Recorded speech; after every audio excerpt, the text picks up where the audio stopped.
Salve, salve! Hoje tem fucking push day.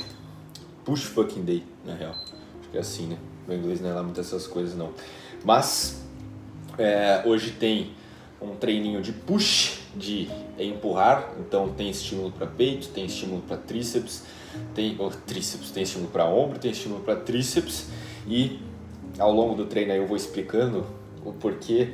A gente pode falar um pouquinho sobre divisão, mas antes estou fazendo aqui meu cafezinho da manhã, que é na verdade minha segunda refeição já do dia, e eu quero mostrar para vocês os livros que eu comprei. Eu fui num sebo ontem, que é um lugar que vende livros usados por preços mais acessíveis. E, inclusive, é uma das coisas que faz com que você não possa se debruçar sobre a desculpa de que eu não tenho dinheiro. Porque você provavelmente gasta bastante dinheiro. Pode ser que não, tá? Pode ser que você seja uma exceção. Mas a média das pessoas gasta bastante dinheiro com iFood, com festa, balada, bebida, cigarro, pod, etc. E fala que não tem dinheiro para comprar livros. Ainda mais, essa desculpa fica ainda mais sem sentido quando a gente olha para os sebos, que são lugares que vendem livros pela, sei lá, metade do preço e tal, justamente pelo fato deles serem usados, e aí sempre tem ali uma renovação e tal. Enfim, o próximo dia que eu for nesse sebo, inclusive, eu posso gravar um pedaço indo lá, porque, cara, os caras que ficam lá atendendo, é bizarro o quão legal deve ser conversar com esses caras, porque a quantidade de livro que esses caras já devem ter lido na vida é um absurdo. Tipo, eu perguntava assim, você tem aí Tolstói, tem Dostoiévski, não sei o que, o cara, ensaio sobre a cegueira, tava ali, mano, um lugar gigante, cheio de livros, com, tipo, milhares, literalmente milhares de livros, o cara sabia, tipo, onde estava, ensaio sobre a cegueira, um livro específico no meio de milhares de livros, pô, bizarro. E esses caras devem conhecer muito, porque eles leem pra caramba. Então, eu fui lá, eu comprei esses livrinhos aqui. Esse aqui é o que eu já tava lendo, que eu comentei com vocês no último vlogzinho de treino, que eu tava falando que ele era um livro que eu tava tomando porrada e tal, que eu tava me sentindo burro.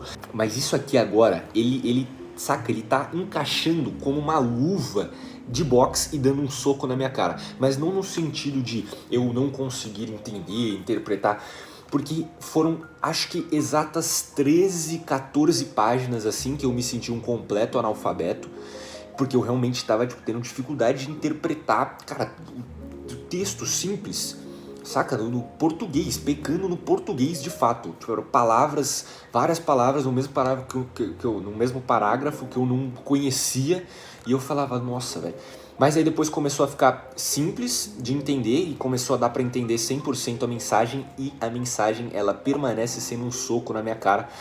Porque ele fala sobre essa sociedade do cansaço, uma sociedade onde a gente é ao mesmo tempo o opressor e o oprimido. Diferente da época em que a gente era explorado por um senhor, a gente hoje é ao mesmo tempo o senhor e o oprimido, o agressor e o oprimido, o explorado. Isso é muito perigoso, porque faz com que, a partir do momento em que a gente é o próprio opressor, a gente não enxerga isso e acentua essa opressão e essa exploração com a gente mesmo. Ele fala da importância do tempo ósseo, etc. Então, cara, tá assim, uma leiturinha que vou te contar um negócio, viu?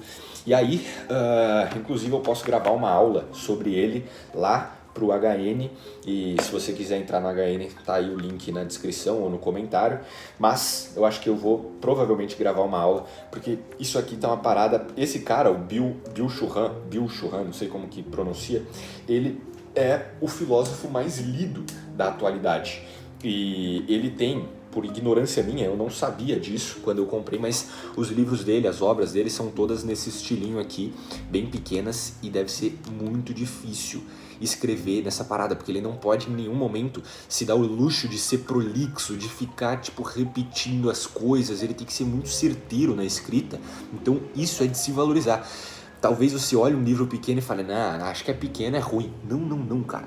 Eu tô te falando que isso aqui é uma obra-prima, e a gente, por ser uma obra-prima, tem que valorizar mais ainda o fato de ele ser pequeno, porque a gente reconhece que a escrita do cara tem que ser absurdamente precisa. Não é tipo uma bazuca, o cara pega uma escopeta, o cara pega uma escopeta, dá um tiro assim, e aí ele vai esparramar esse tiro, o alvo ele vai acertar de alguma forma, porque o tiro vai esparramar. Muitos ele vai errar, mas não, a escrita desse cara tem que ser tipo uma sniper, ele tem uma bala para acertar aonde ele quer. E aí eu peguei mais esses aqui, ó, o Tolstói não tinha o do Dostoiévski. Eu peguei esse aqui que eu quero começar a me aventurar, né, nos russos, na literatura russa. Então eu peguei esse aqui, também um livro curtinho. Falam que ele é bem dramático, assim, bem triste. É um livro de ficção, então, que é outra coisa que eu falei, que eu comecei a me aventurar mais agora nas ficções, porque a gente aprende, o ser humano, ele aprende muito bem com histórias, talvez não, aprende melhor com histórias do que com dados técnicos e tal. Então a gente acha que ler ficções é tipo só entretenimento e perda de tempo, mas não, a partir do momento que a gente cria, que a gente treina a nossa criatividade, vocabulário, esse é um ponto que já faz com que seja útil. Mas tem um segundo ponto, que é, se a gente lê uma ficção que ela tem uma reflexão forte por trás, a gente aprende e muito bem com a história. Então, peguei esse aqui, mais um clássico, que é do José Saramago, que é Ensaio sobre a Cegueira, um clássico forte. Então tô me desafiando, me aventurando nos clássicos, coisas que eu não fazia, eu lia só livro técnico. E esse aqui é a biografia de Steve Jobs, que eu já tinha começado, mas eu peguei na biblioteca e ele é muito grande, então eu não tive tempo de terminar, e aí tive que devolver o livro. Então agora eu comprei lá no Sebinho. E enfim, não sei o que você pensa sobre o Steve Jobs e tal, mas ou assim como o que você pensa sobre o Elon Musk, o que você pensa sobre essas grandes personalidades. Talvez você ache ele um monstro vilão capitalista ou sei lá o que. Só que a grande parada é que é burrice da sua parte, perdão a sinceridade, independente da sua opinião política, você não entender que você tem coisas para aprender com esses caras.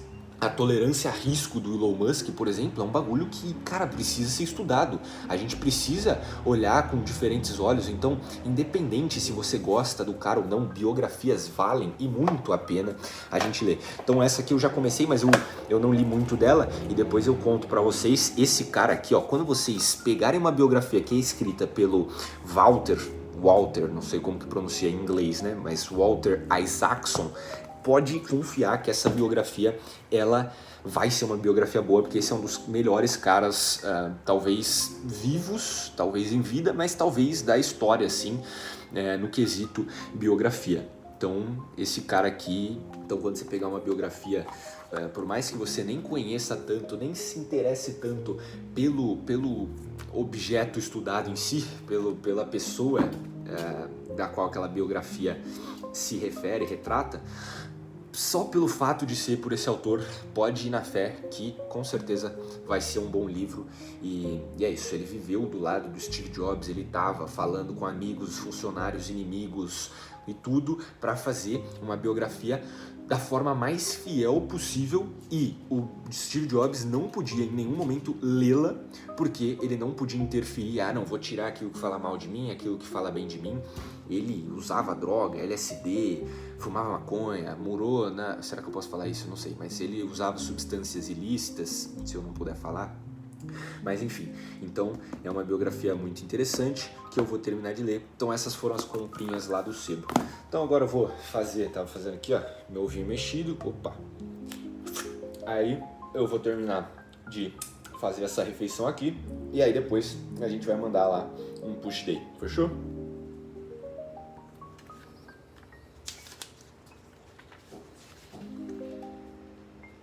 Sabe o que eu achei da hora dos clássicos que eu comecei a ler? É a forma com que eles retratam as obviedades, ou as coisas simples, as coisas comuns, a beleza que eles conseguem enxergar e passar em coisas comuns. Então, tipo, os caras vão falar, sei lá, do ovo, que o ovo tá gostoso. Ao invés de falar, eles estavam de manhã e comeram ovos gostosos. Não, os caras falam, tipo, eles estavam numa manhã com um sol sei lá, velho, com sol cor de ouro derretido em chamas, em raios entrando pela janela com a cortina. Eles te fazem, cara, imaginar, saca? Uma parada que é comum. Eles fazem você olhar com os olhos, com uma lente de beleza. E aí os caras vão fazendo assim, ó, vão descrevendo uma coisa comum, sei lá, uma simples maçã, os caras conseguem descrever de uma forma que você, cara, fala, porra, uma maçã, velho, tipo, e aí você, nossa, eu achei isso da hora. E às vezes eu reparei que eu comecei a fazer isso em conversas do cotidiano, com pessoas, assim. É uma coisa tão simples que eu tenho que falar, assim, pô, o aroma do cheiro do café, cheirinho gostoso do café. Aí você fala, sei lá, velho, aí você se perde no personagem e tenta falar uma coisa simples de uma forma bem mais poética, assim, bem mais artística, que óbvio eu não consigo fazer, eu faço de forma deplorável, mas os caras fazem de uma forma fantástica, isso eu acho da hora. Eu faço um push-pull legs, então eu treino push, que é movimento de empurrar, peito, ombro, tríceps, pull, que é movimentos de puxar, costas, bíceps e posterior de ombro, e um movimento, embora posterior de ombro seja, sei lá, eu não me apego muito a nomenclaturas, tá? Mas enfim, um dia é peito, ombro e tríceps, o outro é costas, posterior de ombro e bíceps, o outro é um treino de inferiores completo. E aí, como são 6 treinos, eu treino 5 dias na semana, eles não fecham certinho de segunda a domingo, sacou? Então, eu não tenho dias fixos, então é push-pull legs, aí eu descanso, os meus descansos sim são fixos, por motivos pessoais, tipo, pô, domingo geralmente é um dia que eu vou almoçar com a minha família e tal, então, sei lá, eu tenho menos tempo para treinar, tenho futebolzinho de domingo de manhã, então, por isso eles são fixos, mas os outros dias não. Então não é só, sempre segunda eu treino push. Não, eles caem em dias diferentes de acordo com a semana. E quem te fala que existe uma melhor divisão de treino, seja para naturais, seja para harmonizados, seja para mulher, seja para homem, seja para qualquer coisa, quem te fala que existe uma melhor divisão de treino está mentindo.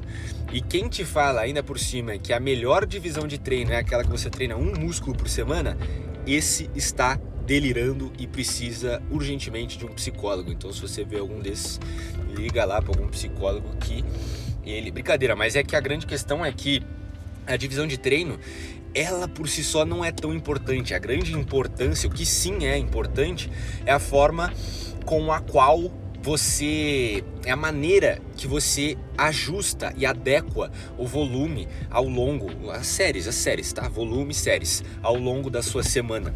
Então, a grande parada é você alocar direito o seu volume para cada agrupamento muscular dentro da sua semana e não a divisão em si, tá? A divisão é muito menos importante do que alocar bem o volume.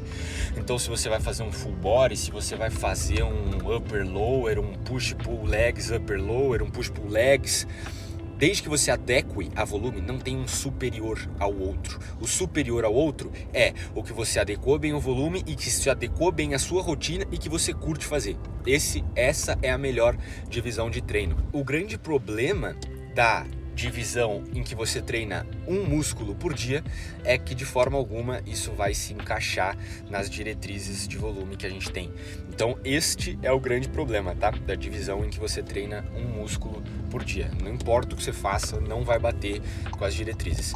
E aí as outras divisões, por que eu gosto de usar um push-pull legs? Porque simplesmente eu me adaptei e porque eu vejo que, na minha opinião, na minha humilde opinião, quanto mais você quer inventar moda, mais você aumenta a sua chance de fazer cagadinha, de fazer cagada. Por quê? Eu quero treinar um full bodyzinho porque tá na moda no TikTok, Beleza, pode treinar, desde que você adeque o volume. Só que quanto mais você quer inventar, mais difícil vai ser para você adequar esse volume. Então você vai ter que testar muito bem, você vai ter que estar atento para monitorar e tal. Se você não tem condições de fazer isso, ou algum profissional te acompanhando para fazer isso, eu talvez recomendaria que você ficasse em algo mais simples e sem querer inventar tanta moda, só por seguir uma moda do TikTok, já que a divisão em si não é tão importante quanto simplesmente ajustar bem e adequar bem, alocar bem o volume de treino durante a sua semana. Então, a divisão de treino, resumindo, é basicamente a ferramenta, o meio pelo qual você vai ajustar esse volume, mas o mais importante é ajustar o volume. Pô, eu acabei de olhar o vídeo aí, como ficou, se o ângulo ficou enquadrado. Mano, a camisa é tão grande que parece que eu sou raquítico dentro dela. E a gente que é natural, a gente treina e pô, de camisa parece que a gente nunca pisou o pé numa bendita de uma academia. Mas essa camisa aqui, ela é muito grande porque ela era do meu vô. Eu dei pro meu vô essa camiseta. Quando eu dei, né? Minha mãe deu, mas eu comprei com ele, com ela, quer dizer, e a gente deu pra ele essa camiseta aqui, e aí ele faleceu e eu fiquei com ela. E eu gosto pra caramba dessa camiseta aqui. Inclusive, uma curiosidade é que eu não sabia, mas, cara, pra quem gosta de rugby, essa camisa vale uma nota. Eu tava andando na Ironberg um dia, treinando com ela normal, e aí um cara me parou e falou, pô, você joga rugby? Aí eu falei, não, essa camisa, conta a história que eu dei pro meu vô. E aí ele falou, pô, você me vende essa camisa aí? Eu falei, não, tem que ter, pô, tem um valor emocional pra mim, não tá vendo essa camisa não. Ele, mano, mas eu pesquiso há muito tempo, eu procuro uma camisa dessa, ela custa em torno de uns mais de R$1.000. Aí eu falei, caraca, mano, eu, tipo, não tinha ideia, mas mesmo assim eu falei que eu não ia vender pro cara. Mas enfim. Se pra isso não tem como negar, não faz a pose. Olha o flash. Quanto mais grana eu tenho, mais essa mina desce. Dance, baila. Sedução, assiste, vai. Inimigo mexe, vai.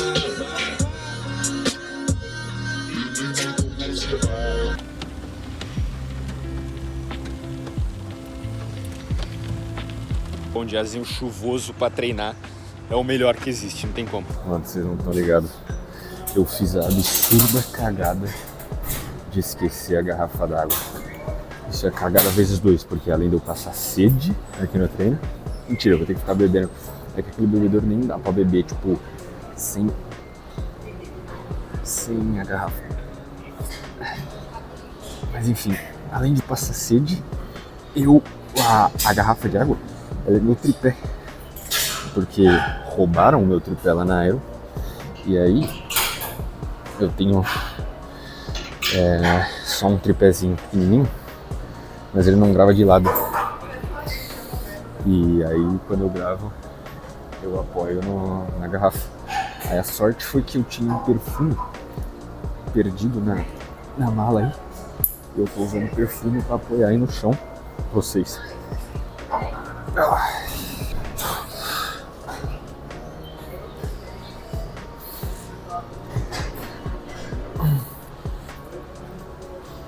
Não tá leve ainda.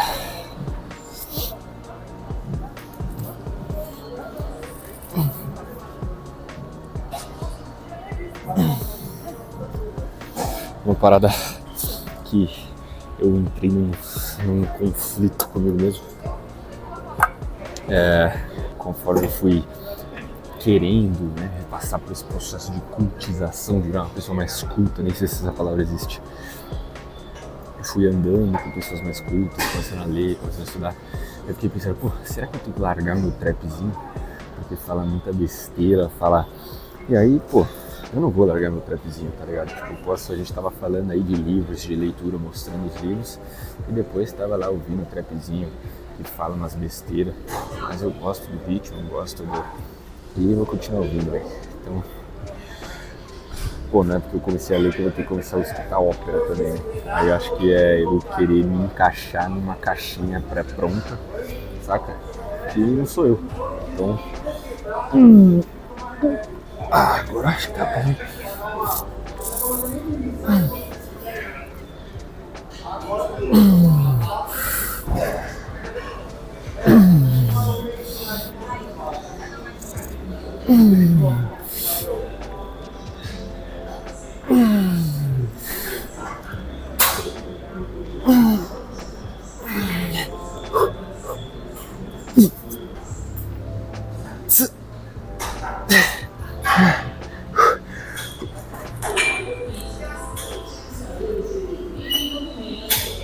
Ai, caceta. Não, virou kart. Passou de 5 é kart.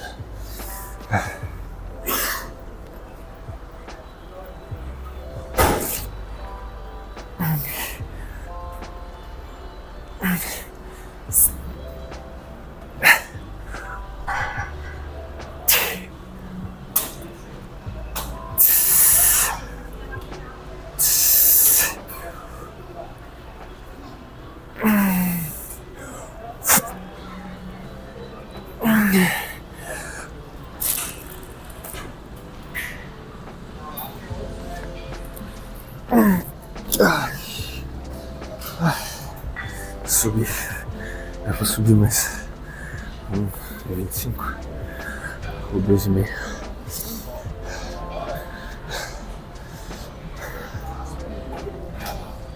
Subi 25.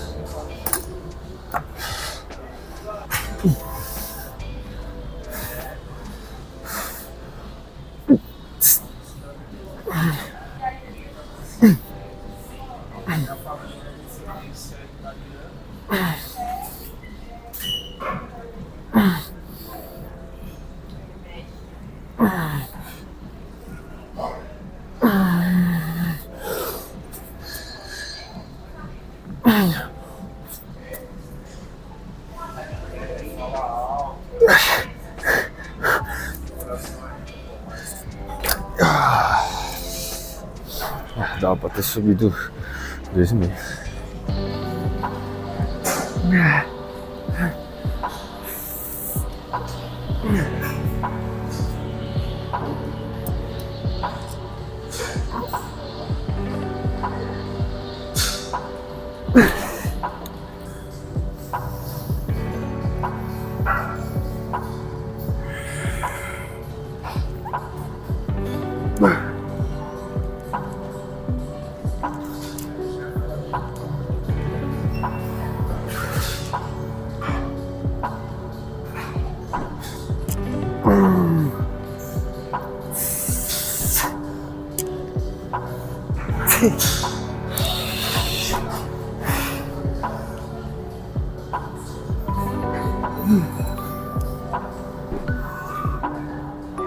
Não.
Bom, finalizamos o treino, vocês viram aí que eu fiz uma elevação lateral, nesse treino eu faço 3 exercícios de peito, 2 séries para cada, no outro eu faço 2 de peito, no outro push day eu faço 2 de peito, com 3 séries para cada, e aí eu totalizo 12 na semana.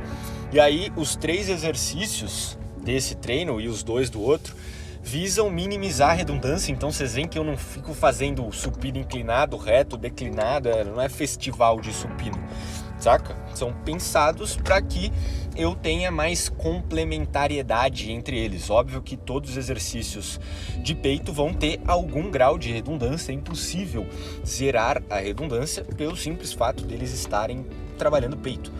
Agora, quando eu combino esses exercícios, então vocês viram que tem um supininho, vocês viram que tem um movimento de adução horizontal de ombro, que é o crucifixo, que eu faço no halter, mas ele pode ser feito no fly, enfim. E vocês viram que tem um pullover, e o pullover, diferente do que a galera pensa, ele é um exercício para peito, na minha opinião. Por quê? Porque quando a gente olha os trabalhos que investigam a articulação do ombro, a gente vê que o latíssimo, por exemplo, ele só ganha capacidade de estender o ombro, capacidade significativa de estender o ombro, que é esse movimento de trazer o braço daqui para baixo, para o lado do tronco, o húmero para cá, de frente, né? Tô falando. Ele só ganha essa capacidade a partir dos 120 graus, que é quando o braço está mais ou menos aqui nessa altura do nariz. Ou seja, quando eu faço um pullover e meu braço está lá para trás, o meu latíssimo provavelmente não tem tanta capacidade assim de contribuir nesse movimento. E adivinha quem ganha capacidade quando a gente está com um grau muito alto de elevação humeral, de flexão do ombro, que é o braço lá para trás, lá para cima? Quem ganha? O peitoral. Então, por isso que neste caso do pullover com o halter, eu considero e encaixo ele na minha sessão como um estímulo para peitoral. Sim, as fibras inferiores do peitoral ganham essa capacidade de estender o ombro conforme a gente eleva muito o húmero. Então, por isso que eu uso o pullover aí. Então, você vê que são 3 exercícios com características completamente diferentes, pensando em minimizar a redundância. Então, simplesmente mudar a inclinação do banco não é o suficiente para a gente minimizar a redundância dentro de uma sessão de treino para peito. E aí depois eu fiz uma extensão de cotovelo ali, um trícepsinho, sei lá qual que é o nome bonito em inglês e vendável para esse exercício, mais uma extensão de cotovelo. E basicamente isso. Então, vocês veem que não é um exercício, um treino cheio de coisa. Por quê? Porque principalmente esses músculos, como o tríceps, o ombro, eles também têm demanda em outros exercícios. E eu uso um estilo onde eu contabilizo a demanda que eles recebem nesses outros exercícios. Isso faz com que eu acabe fazendo menos exercícios isolados para tríceps, porque ele vai trabalhar, por exemplo, no pullover estendendo o ombro. Cabeça longa, ela também estende o ombro se você está com o cotovelo parado, estático. Que mais? No movimento de supino a gente tem extensão do cotovelo, então o tríceps vai ter demanda também. Então a gente conta essas demandas e isso faz com que eu não tenha que fazer um monte de exercício para tríceps, tá? Porque provavelmente se você fizer esse monte de exercício para tríceps e não contar nenhuma série e não contabilizar esse volume que o tríceps recebe nos exercícios de peito, por exemplo, você provavelmente vai acabar extrapolando o volume para esses músculos como o tríceps, por exemplo, que tem como característica participar de movimentos de outros treinos, como o tríceps participa no treino de peito, o ombro também participa no treino de peito, bíceps participa no treino de costas, glúteo no treino de quadríceps e por aí vai. Então é isso, se você quiser fazer parte da nossa comunidade para aprender mais como treinar direito, embasado em evidências para maximizar os resultados, e lá eu falo sobre várias outras coisas, a gente conversa sobre livros, sobre estudos, comportamento, sono, sei lá o que, a gente conversa sobre um monte de coisa que faz com que a gente cresça não só esteticamente, mas também mentalmente. Se você quiser então entrar lá na comunidade, clica aqui no link que vai estar na descrição ou no comentário fixado, tem até uma aula gratuita que eu deixei lá para você assistir e ver se faz sentido para você. Se fizer sentido, ficarei muito feliz em te receber por lá. Então é isso, até o próximo vídeo, tamo junto.